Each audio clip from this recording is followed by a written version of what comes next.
Okay, I'm going to have a look at the Eurostat website again, and this time I'm going to have a look at something else other than house prices.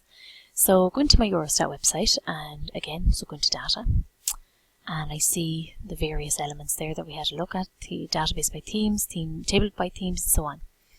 And I'm going to have a look for some poverty statistics. Now, I know where they are, I've just found them, but they can be the data on the Eurostat website. Sometimes you have to search for it.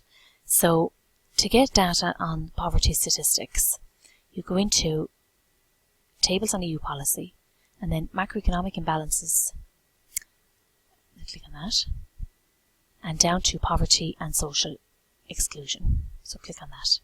Now, it gives you a number of different options. People at risk of poverty after social transfers, severely materially deprived people, and people living in households with very low work intensity. So we'll have a look at the first one, people at risk of poverty. So I click on that. Now, the table that is being brought up for me here is a little bit different to the one I saw earlier on. So it didn't have the same amount of options. So what I do there, if I see that, is I go click on this button here, more data in the source data set. And so I click on that, just expand it. And now it's exactly as we saw earlier on with our house price data.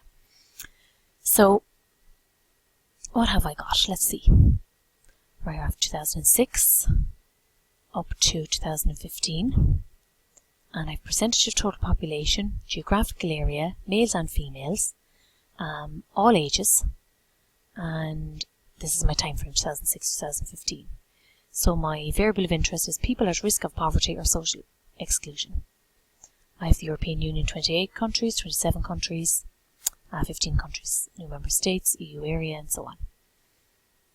So, and a number of different countries then. Okay, so let's have a look. Firstly, we'll pick a country. We'll have a look at Portugal. So 25% of individuals in Portugal at risk of poverty or social exclusion in 2006, still 25% 2007, 26% falling slightly in and around, there we go, a slight fall, 24.4, an increase in 2013, 27%, and 2015 is our last data year, Portugal 26%, okay. Romania is very, very high, huge number of people at risk of poverty or social exclusion in Romania. We have no data or very little data on Serbia. We have very little data on the former Yugoslav Republic. Let's see, what else have we? Surprisingly, we have data on Turkey. It's not often we see it on Eurostat. Quite high values. Norway, we have figures as well. Okay, so let's see. First of all, do we want to go back further than 2006? Is there data available? So there is. 543, we might decide to do that. We'll update. Okay, so we're going back to 2003 and 4. Now, often they start at a certain year because of the number of missing observations in the previous years. And we can see there 2005, there are a few missing observations, a few more than there were in 2006. So that could be the reason. Let's have a look at geographical area. We're going to go with EU 28. We're going to go with Euro area 19, most recent. And let's say, for example, we pick Belgium. Actually what we can do is we select all and unselect, and then this makes it a little bit easier to select what you want instead of clicking what you don't want. Say Belgium, say Denmark, and say Ireland.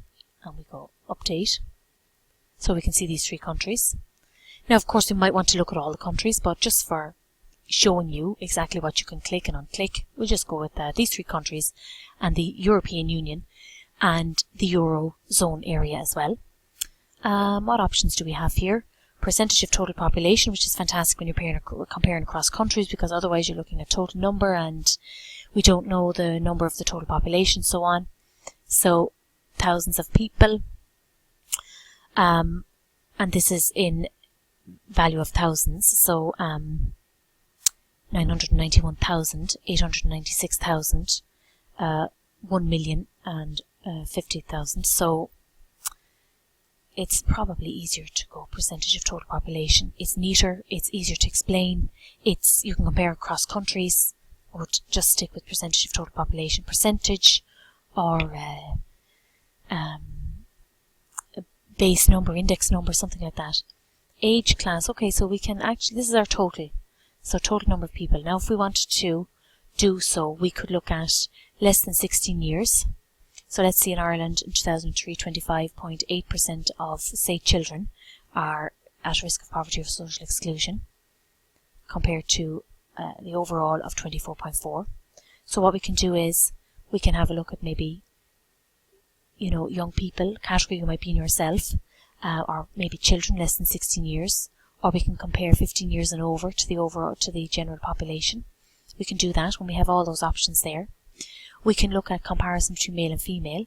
So in female, total 23.1% at risk of poverty or social exclusion in 2003, males, compared to females 25.7. Okay, so we can play around with it a little bit and see what we have. Comparing over and back, less than 16 years, we can do that, and then we can export it. We can compare that to what we had for total, number of different things. So let's go total. Let's go total, male and female. So all age class, all genders, percentage of population. We go download. Now, full extraction, 45 tables. Let's have a look at that.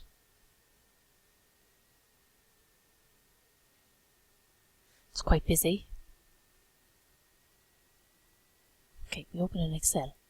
They're telling us 45 tables. Okay, the cumulative we're not interested in. We can forget about that. 1,000 persons. You can see here we're not interested in.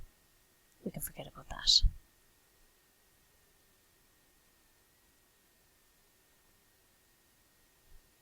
Okay, percentage of total population, what we're interested in here.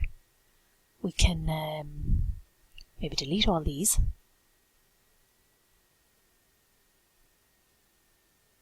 Okay. Well, we'll hide them. We might come back to them, who knows. So percentage of total population. Total, this is the figures that we had.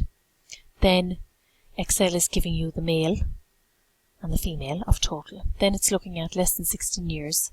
The total, less than 16 years, males and females. Then it's looking at 16 to 24, the total.